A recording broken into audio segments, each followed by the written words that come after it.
आज की इस क्लास में आपका स्वागत है। और आज की इस क्लास में हम लोग फिजिक्स के जो सबसे कठिन लेसन है उनमें से एक सरल परिपथ के न्यूमेरिकल पढ़ने वाले हैं। अधिकतर बच्चों को सरल परिपथ के न्यूमेरिकल जो है बहुत टफ लगते हैं, तो आज के वीडियो में सरल परिपथ के कुछ इम्पॉर्टेंट क्वेश्चन जो अक्सर 12th में बोर्ड पेपर्स में पूछे जाते हैं वो क्वेश्चन लेके हाजिर हैं। बगैर देर किए हुए शुरू करते हैं क्वेश्चन नंबर 1। चलें देखते हैं क्वेश्चन नंबर 1। ऐसा एक परिपथ दे रखा है और कहा गया कि ये 3 सेल दे रखे हैं, इन तीनों सेलों के सिरों के बीच विभवांतर निकालना है। आपने ये क्वेश्चन देखा, आपके जरूर दिमाग में आया होगा कि ये क्वेश्चन बंदपास से संबंधित लगेगा। ये देखिए बंदपास नंबर 1, बंदपास नंबर 2, तो ये किरचॉफ के सेकंड नियम से लगेगा। और किरचॉफ का सेकंड नियम आपको याद है कि किसी बंद परिपथ के विभिन्न खंडों में बहने वाली धारा और उसके संगत प्रतिरोधों के गुणनफल का बीजगणितीय योग उस बंदपास के समस्त विद्युत वाहक बलों के योग के बराबर होता है। आपने ऐसा पढ़ा, फिर सुने। किसी वैद्युत परिपथ के बंदपास के विभिन्न खंडों में बहने वाली धाराओं I1, I2, I3 धाराओं और इनके संगत प्रतिरोध R1 का संगत प्रतिरोध और धारा I1 का संगत प्रतिरोध R1, धारा I2 का संगत प्रतिरोध R2, धारा I3 का संगत प्रतिरोध R3, इनका गुणनफल का बीजगणितीय योग समस्त विद्युत वाहक बलों के योग के बराबर होता है। ठीक, इस सिद्धांत से हम लोग को ये सॉल्व करना है। तो देखें कैसे। सबसे पहले इसमें हम बंद पास लेते हैं, ऊपर वाला बंद पास। ऐसे सर्किट वाले क्वेश्चन बोर्ड पेपर में खूब आते हैं। A, B, C, D और A, B, C, D, A।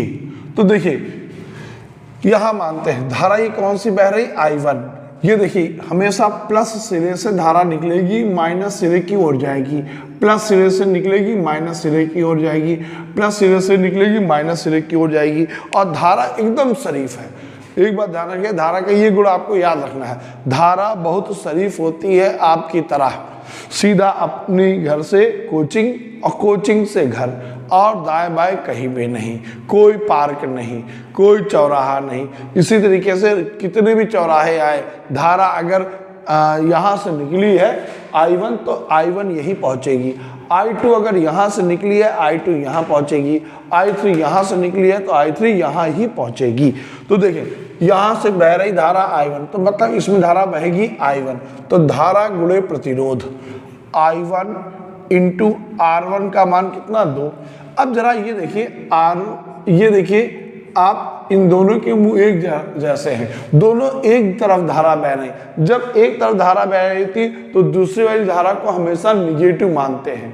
तो दूसरी वाली धारा को अगर यहीं पे एरो इस तरीके से ना होकर इस तरीके से होता तो ये चक्री क्रम में होता, तो यहाँ पर लिखते I1 प्लस I2 इंटू ये I2 इंटू 2।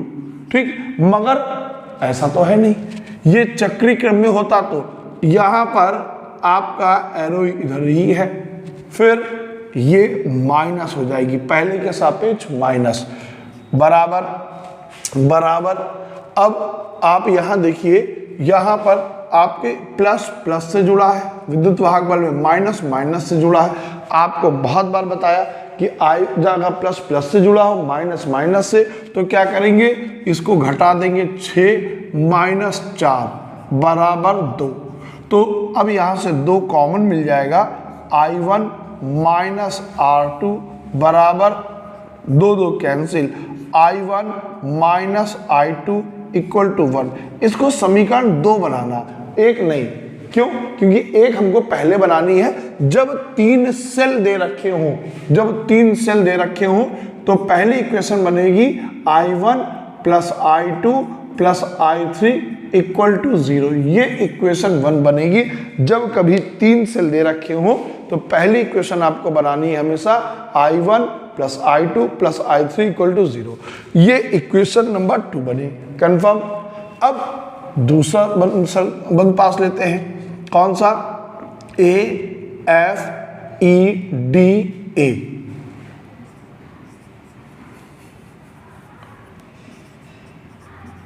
बंद पास A F E D A। A F E D A बंद पास। ठीक, इस बंद पास में फिर वही तरीका। देखिए यहाँ पे I, इसमें कितनी बहेगी धारा? इसमें I2, तो I2 into 2, I2 into 2 plus होना चाहिए। मगर यहाँ पे इसका I3 का एरो, I2 का एरो दोनों एक दिशा में है। जब एक दिशा में है तो विपरीत धारा बह रही, तो क्या होगा? दूसरा वाला निगेटिव होगा। तो यहाँ I3 इंटू 2, I3 इंटू 2। अब यहाँ पे फिर सेल में ये प्लस प्लस से जुड़ा है, E2 और E3 में देखिए प्लस प्लस से जुड़ा है, माइनस माइनस से, तो 4 में से 2 घट जाएंगे, माइनस हो जाएंगे। ठीक, अगर ये प्लस वाला माइनस से जुड़ा था, माइनस वाला प्लस से, तो ये जुड़ जाते। अब क्या करो? फिर से 2 कॉमन ले लो, I2 minus I3 equal to 2, cancel out, I2 minus I3 equal to 1, equation number 3। अब इन इक्वेशनों को सॉल्व करके हमें I1, I2, I3 के पहले मान निकालने हैं। क्या इतना सभी को कंफर्म हुआ? फिर देखें, 3 सेल हैं, E1, E2, E3, तीनों से धारा बह रही। जब 3 सेल होते हैं तो E1 plus E2 plus E3 बराबर 0। दूसरा बंद path A B C D A, धारा I1 गुणे प्रतिरोध, धारा I2 गुणे प्रतिरोध, मगर ये दोनों एक दिशा में है तो माइनस हो जाएगी। 6 माइनस 4, क्यों माइनस? क्योंकि प्लस प्लस से जुड़ा, माइनस माइनस से जुड़ा, विद्युत वाहक बल घट जाएगा। सॉल्व कर लिया, 2 कॉमन ले लिया, इक्वेशन बन गई। अब बंद पास A F E D A, धारा गुणे प्रतिरोध, धारा गुणे प्रतिरोध। ठीक, यहां भी सेम यही विद्युत वाहक बल घटेगा। अब क्या करते हैं जरा देखें, इक्वेशन 2 व 2 और 3 में, 2 और 3 में एक खासियत है। क्या खासियत है जरा देखिए कि 2 और 3 को अगर नहीं, 2 और 3 को ना सॉल्व करें, हम सॉल्व करते हैं 1 और 3 को भी ना सॉल्व किया जाए। इसमें वो सोचिए जिसको मैं सबसे पास रखूं और इक्वेशन सॉल्व करने पर ज़्यादा से ज़्यादा, जल्दी से जल्दी इसके आंसर हमें प्राप्त हो सकें, है ना, प्राप्त हो सकें। तो इसमें क्यों ना हम इक्वेशन 1 और इक्वेशन 3 को आपस में जोड़ दें। इक्वेशन 1 और इक्वेशन 3 को जोड़ देते हैं। ठीक, सर आपको वो तरीका सोचना है जिनसे तीनों समीकरणों को हल करके I1, I2, I3 के मान निकालते हैं। तो देखिए I1 plus I2 plus I3 बराबर 0, I3 ये I2 माइनस I3 बराबर 1, ये और ये कैंसिल, तो I1 plus 2I2 equal to 1, equation number 4। ठीक, कंफर्म। 1 और 3 को ऐड कर दिया गया। अब जरा देखिए 2 और 4 को सॉल्व करते हैं। यहाँ समीकरण 2 1 है का मान 1 है, समीकरण 4 का मान भी 1 है। जब दोनों के ही मान 1 हैं तो इन दोनों को बराबर लिखा जा सकता है। समीकरण 2 व 4 को बराबर रखने पर, समीकरण 2 और 4 को बराबर रखा जाए, है ना, तो 2 I1 माइनस I2 और ये 4 I1 प्लस 2I2। अब देखिए ये और ये कैंसिल आउट हो जाएगा, इसको उधर ले जाओ तो 3I2 बराबर 0, तो I2 बराबर कितना निकला?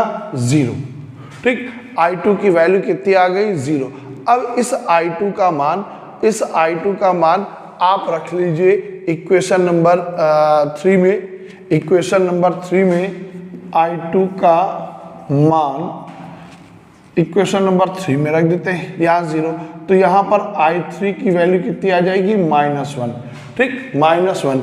अब इक्वेशन 1 में या इक्वेशन 2 में कहीं भी वैल्यू रख दीजिए, इक्वेशन 2 में रख देते हैं, तो लिखेंगे I2 का मान समीकरण 2 में रखते हैं। यहाँ पे I2 इक्वल टू 0, तो यहाँ पर I1 इक्वल टू क्या आ जाएगा, 1। इस प्रकार हमें ये I1, I2, I3 के मान आ गए। मगर हमें I1, I2, I3 कहाँ निकालना था, हमें निकालना है तीनों वोल्टेज के, तीनों सेलों के बीच वोल्टेज। तो एक फार्मूला तुमने पढ़ा, V equal to E minus IR, है ना। अब देखिए हम कैसे निकालेंगे, V1, E1, I1, R1, इन सब के मान रख दीजिएगा। ठीक, V1 इक्वल टू, और वैल्यू आ जाएगी V1 इक्वल टू 4 वोल्ट। इसी तरीके से V2 equal to E2 minus I2 R2, और सॉल्व करने पर V2 का मान आ जाएगा 4 volt, and V3 equal to E3 minus I3 R3, और इसका भी आंसर आ जाएगा 4 वोल्ट, 4 वोल्ट, है ना, वोल्ट, वोल्ट एंड वोल्ट। इस प्रकार आपका तीनों सेलों के बीच हम विभवांतर निकाल लेंगे। ठीक, कंफर्म हुआ आपको। जल्दी से क्वेश्चन नोट करें, फिर हम नेक्स्ट क्वेश्चन पढ़ते हैं जल्दी से, सर्किट का ही चले। अब देखते हैं क्वेश्चन नंबर 2। क्वेश्चन नंबर 2 में आपको जैसा चित्र दिख रहा आपके जहन में आया होगा, मीटर सेतु। तो मीटर सेतु पे ही आपको सवाल पढ़ना है, और मीटर सेतु का ये सवाल आपको तब बेहतर समझ में आएगा जब आपका एक कॉन्सेप्ट थ्योरी का क्लियर होगा। इसलिए आप पहले, अगर आपने वो नहीं पढ़ा तो आप सबसे पहले उसे ही पढ़ें, फिर ये वीडियो, फिर ये न्यूमेरिकल आपको समझ में आएगा। ये वीडियो आपके लिए बहुत अच्छा फिर रहेगा। ठीक, तो देखिए क्वेश्चन है कि एक मीटर सेतु है। ये एक मीटर से, इसको मीटर सेतु क्यों कहते हैं, क्योंकि यहाँ A से लेके C तक की जो आपका तार है उसकी लंबाई 1 मीटर है।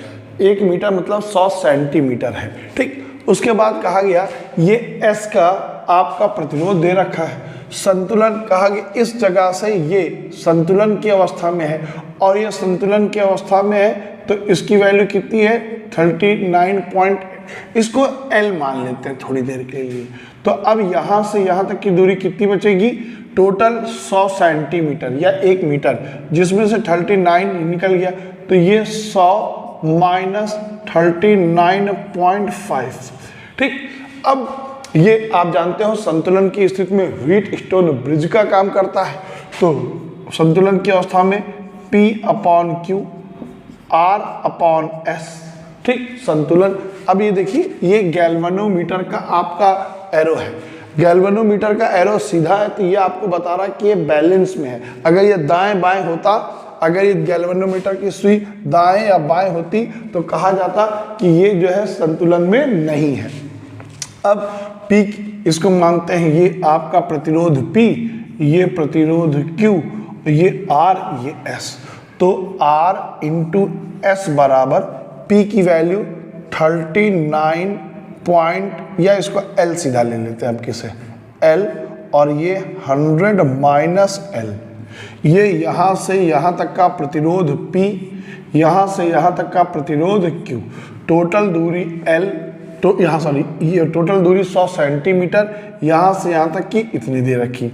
अब देखिए R की वैल्यू निकालनी है हमको। R बराबर इधर मल्टीप्लाई कर दो, L minus 100 minus L।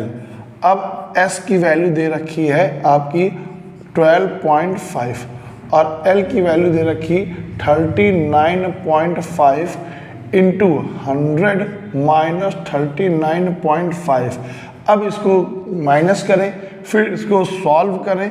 Solve करने पर आएगा 8.2 ओम। माइनस करिए, फिर इसको डिवाइड कर देंगे, मल्टीप्लाई कर देंगे, इतना आएगा। तो ये समझ में आया आपको कहाँ से आया, ये संतुलन की अवस्था में है, संतुलन की अवस्था में है और इस R की वैल्यू फर्स्ट कंडीशन में पूछी गई है। ये देखिए क्वेश्चन नंबर ए लिखा, इसका 2 क्वेश्चन मैं इसके बाद आपको इसका बी पार्ट बताता हूँ। ए पार्ट में कहा गया कि इस R की वैल्यू निकाली और इस S की वैल्यू दे रखी, यहाँ से यहाँ तक संतुलन, यहाँ से यहाँ तक की दूरी इतनी दे रखी, तो ये यहाँ से यहाँ तक की दूरी कितनी होगी 100 माइनस ये संतुलन में है। एरो बता रहा P/Q R/S, ये P, ये Q, ये R, ये S, मैंने क्रॉस मल्टीप्लाई कर दी, वैल्यू निकाल ली। अब हम लोग इसका बी पार्ट जो है वो देखते हैं। चलो अब इसका हम लोग देखते हैं सेकेंड पार्ट। R/S को परस्पर बदलने पर संतुलन बिंदु ज्ञात करो।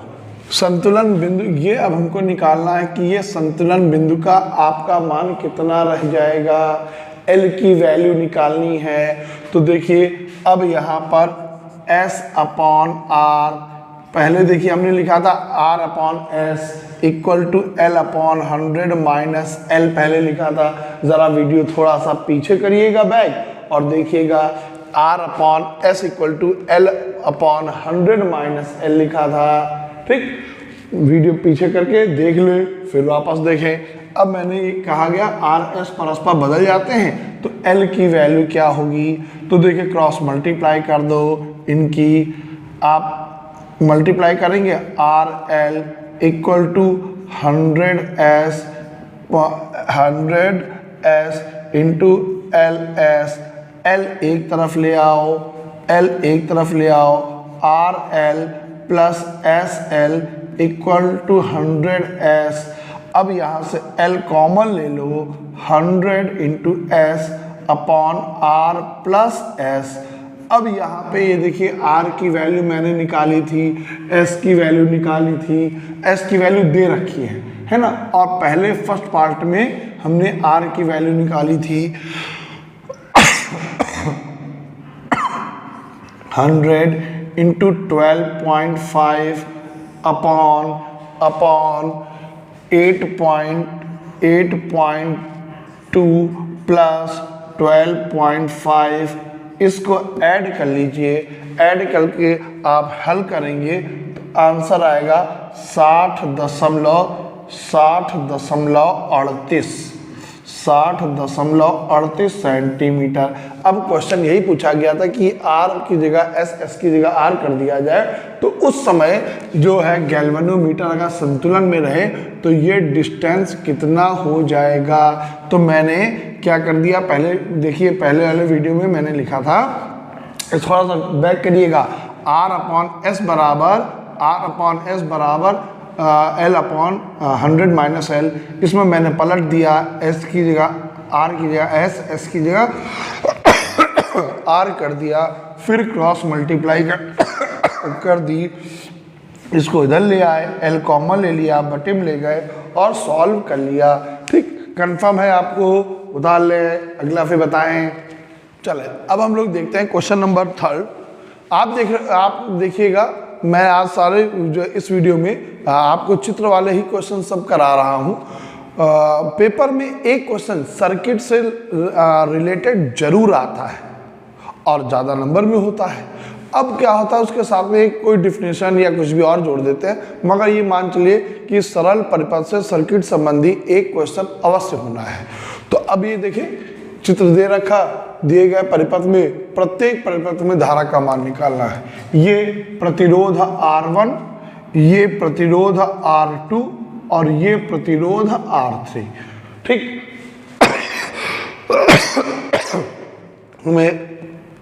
हमें हर उसमें धारा का मान निकालना। ये देखिए सेल पहला है तो पहले सेल से पहली धारा निकली, पहले सेल से धारा पहली I1 और ये इधर जाएगी आपकी I1, ये आपकी जाएगी I1 और ये जाएगी आपकी I1, यहाँ पे I1। ठीक, ये आपकी I1, ये आपकी I1। क्या कंफर्म, यहाँ से E1 से I1 निकली, यहाँ पे आई I1, ये गई I1, ये देखिए इधर नहीं जाएगी, है ना। मैंने बताया था धारा जो है बहुत शरीफ होती है आपकी तरह, सीधा घर और अब यहाँ से हमेशा प्लस वाले सिरे से निकलना धारा निकलती है। ठीक, अब यहाँ से निकलेगी धारा आपकी I2, यहाँ पे धारा आ गई आपकी I2। अब दूसरे के घर नहीं जाएगी यहाँ पे ना, अब इधर जाएगी I1 प्लस I2। अब इसमें दोनों बहेगी, इसमें I1 प्लस I2, यहाँ पे जाके वापस आ गई आपकी धारा I2। कन्फर्म, I2 इधर नहीं जानी है, I2 I1 और I1, मतलब बीच वाले सर्किट में I1 प्लस I2 दोनों बहनी हैं। हमें I1 और I2 दोनों का मान निकालना है, यहाँ पे रख देना, आंसर आएगा। तो देखिए, अब बंद पास A B C A धारा गुणे प्रतिरोध, I1 धारा गुणे प्रतिरोध प्लस, अब देखिए चक्रीय क्रम में बहेंगी तो ये सभी पॉजिटिव होगी। ये धारा I1 प्लस I2 गुणे प्रतिरोध। ठीक, अब देखिए कोई और इसमें परिपथ में A B C A, सिर्फ ये प्रतिरोध है, ये प्रतिरोध है, तो इस प्रतिरोध में धारा I1, इस प्रतिरोध में धारा I1 प्लस I2, तो R1 I1 और यहाँ पे I1 plus I2 equal to 2। ठीक, इक्वल टू 2, और सेल कितना लगा है इसमें, 2 वोल्ट का सेल लगा है, 2 वोल्ट। इक्वेशन बनाओ, I1 यहाँ पे 2 से मल्टीप्लाई करो, 2I1 2I2 इक्वल टू 2। ठीक, अब 2 1 3 3I1 2I2 equal to 2, equation number 1। जहाँ पे 3 सेल होते हैं, 3 बैटरियाँ होती हैं, वहाँ I1 plus I2 plus I3 बराबर 0, इक्वेशन 1 बनाते हैं। 2 सेल हैं तो यही इक्वेशन पहली बनी। अब हम बंद पास लेंगे A D C A। ठीक, बंद पास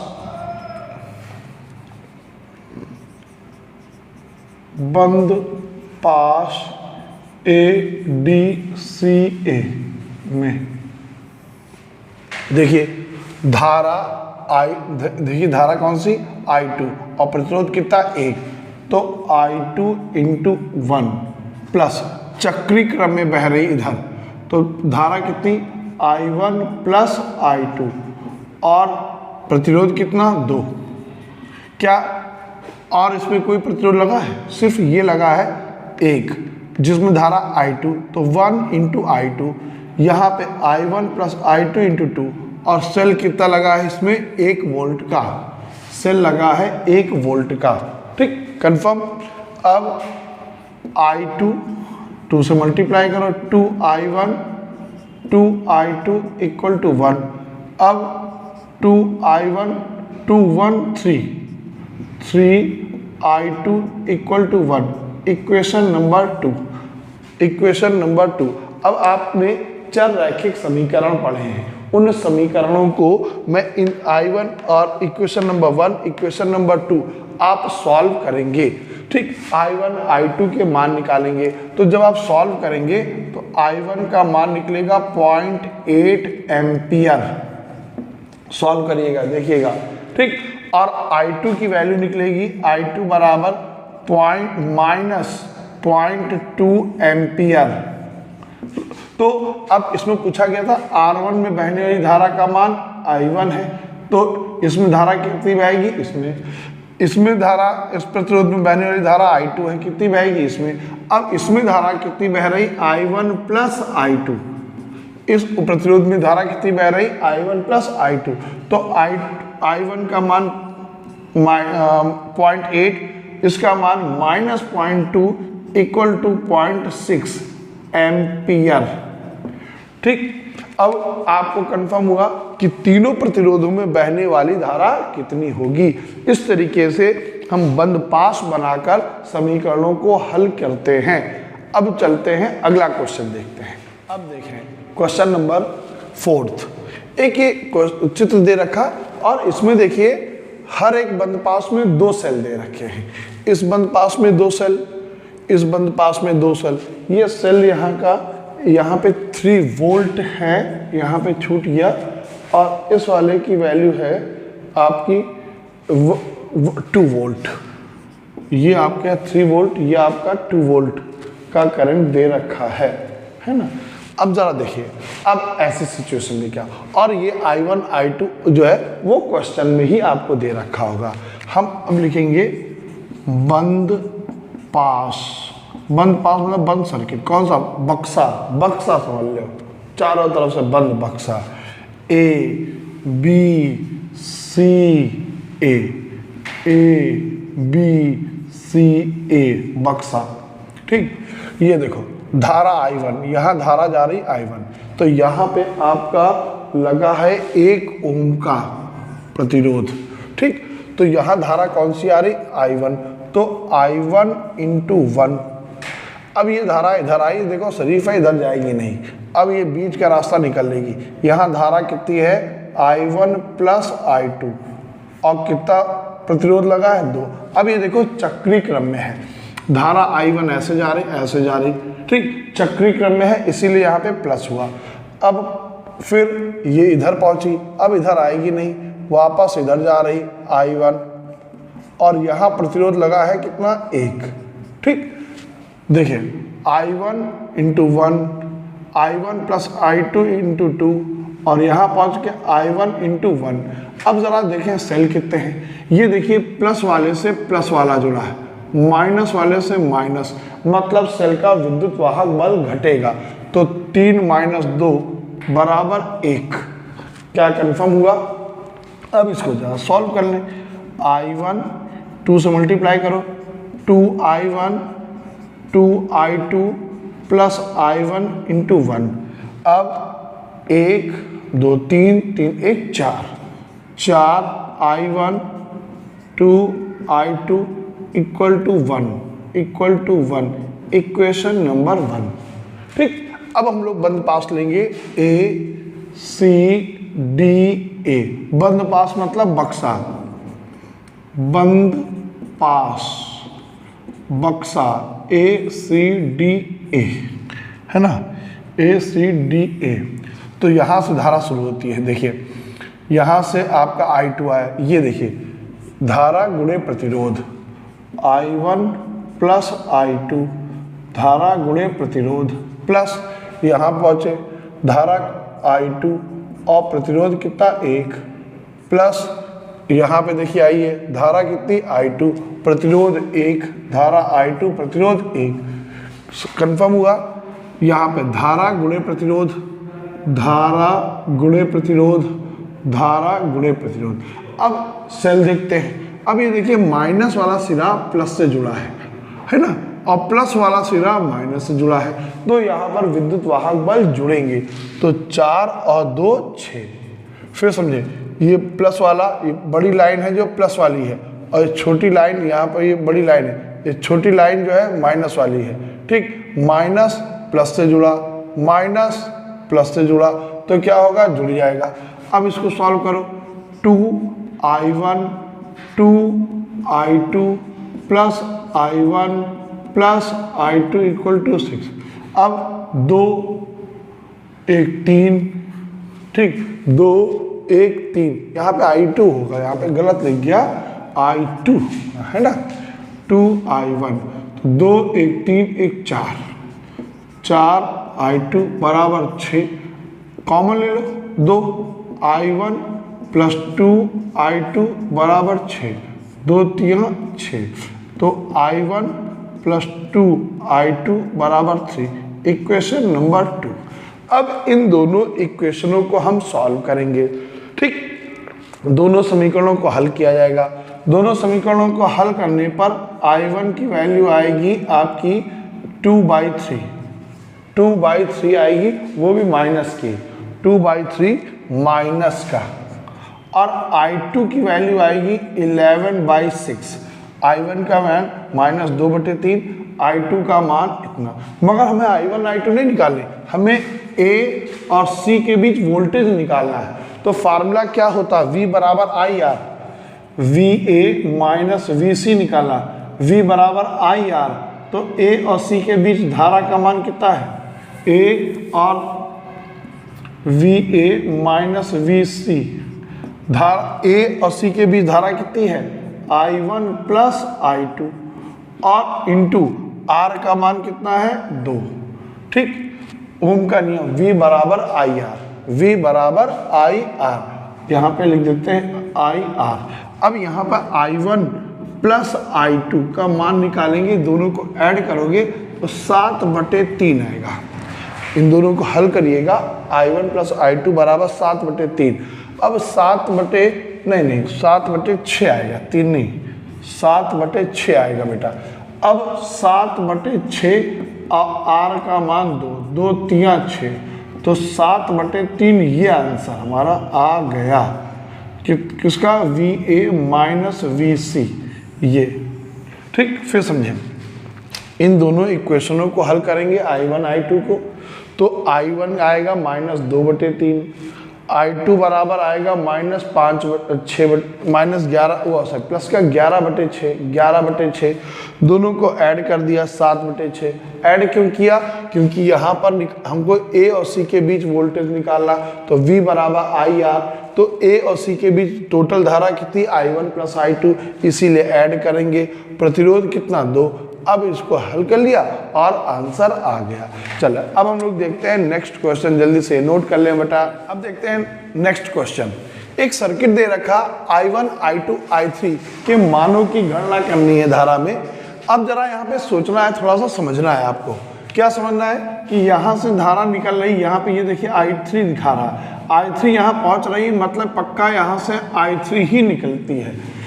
यहाँ से I1 निकल रही है तो मतलब यहाँ से I1 जा रही, तो पक्का है इधर से I1 ही वापस जाती है, क्योंकि हमने बताया बार बार धारा बहुत शरीफ होती है, धारा बहुत शरीफ होती है आपकी तरह।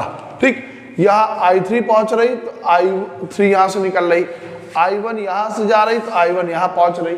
अब जरा यह समझना है कि यहाँ पे जब पहुँचेंगे तो ये इधर जानी चाहिए और I1 इधर जा रही है इस जगह पे। अब जरा समझिएगा, इस जगह पे समझिएगा, यहाँ पे 2 वोल्ट का करंट है, ज्यादा पावर का करंट है, इधर 1 वोल्ट का करंट है, कम पावर का करंट। इधर पानी बहुत तेजी से स्पीड से जा रहा, इधर पानी आ रहा थोड़ी सी स्पीड में, क्या होगा कि थोड़ी सी रफ्तार कम हो जाएगी।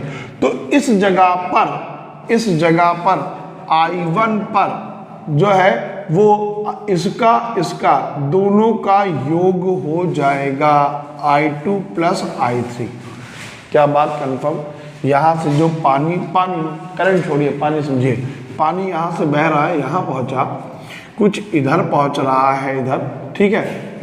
इधर चूँकि इसका फ्लो ज़्यादा है, चूँकि ये हाई वोल्टेज है, ये लो वोल्टेज है, इसका वोल्टेज कम है, तो इस जगह पर जो I1 का मान होगा वो इन दोनों के योग के बराबर होगा। ये I2 का मान पक्का जो है वो I2 का मान जो यहाँ I2 लिखा, अगर I2 ना लिखा होता तो मैं पता क्या लिखता I1 माइनस I3 लिखता। I2 माइनस I1 इधर और I3 इधर, ये लिखता। दोनों को घट जाती, क्यों? क्योंकि दोनों का डायरेक्शन अपोजिट है, ठीक। मगर यहाँ पे इन्होंने क्वेश्चन में I2 ऑलरेडी दे रखा, तो मुझे इसकी लिखने की ज़रूरत नहीं। तो यहाँ तो देखिए, यहाँ से जो धारा पहुँच रही है इधर पे आ रही है, इस जगह पे यहाँ लिखेंगे बिंदु C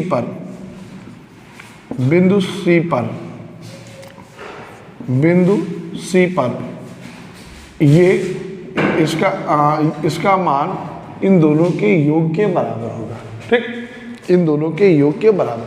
अब हम बंद पास पूरा लिया जाएगा यहाँ पे, इसीलिए AEDB बंद पास AEDB। तो देखिए यहाँ से शुरू करते हैं। यहाँ पे धारा कितनी I1 इंटू 4, तो I1 इंटू 4 प्लस चक्री क्रम में है I3, और यहाँ पे छूट गया है, यहाँ पर आपका लगा है 3 ओम का प्रतिरोध, यहाँ पे 3 ओम का प्रतिरोध छूट गया था, ठीक। तो ये 4 into I1 plus 3 I3 into 3, और अब ज़रा देखो प्लस वाला माइनस से जुड़ा, माइनस वाला प्लस से जुड़ा, तो ये दोनों जुड़ जाएंगे, 2 1 3 वोल्ट। ठीक, अब 4I1 plus 3I3 equal to 3, equation number हमने बंद पास A E D ये लिया। अब हम बंद पास लेंगे ऊपर वाला A F C B। ठीक, बंद पास A F C B, A F C B। अब देखिए यहाँ पे धारा कितनी I3 इंटू ये, तो ये आपकी या बंद पास सर्किट या नीचे वाला लीजिए, चूंकि चक्री क्रम में चल रहा है, चक्री क्रम में चल रहा है, इसलिए चक्री क्रम वाला ही लेते हैं। ठीक, चक्री क्रम में मतलब F E D C। ठीक, समझ में आया मैंने क्यों लिया? क्योंकि उसको चक्री क्रम में, क्योंकि उसको हम चक्री क्रम में ले रहे हैं। चक्री क्रम में धारा बह रही ऐसे, देखिए I1 इधर, I2 इधर, तो I1 into 4, I1 into 4 plus यहाँ I2 इंटू 2, और इस परिपथ में कितना लगा है? 2 वोल्ट का करंट, 2 वोल्ट का करंट। चक्री क्रम की वजह से मैंने F E D C लिया है। अब यहाँ पे 2 कॉमन ले लिया, 2I1 plus I2 equal to 2 cancel, 2I1 I2 equal to 1, equation number 3। ठीक, अब क्या करते हैं? Equation number 3। अब देखो यहाँ पे इक्वेशन नंबर 2 में इक्वेशन समीकरण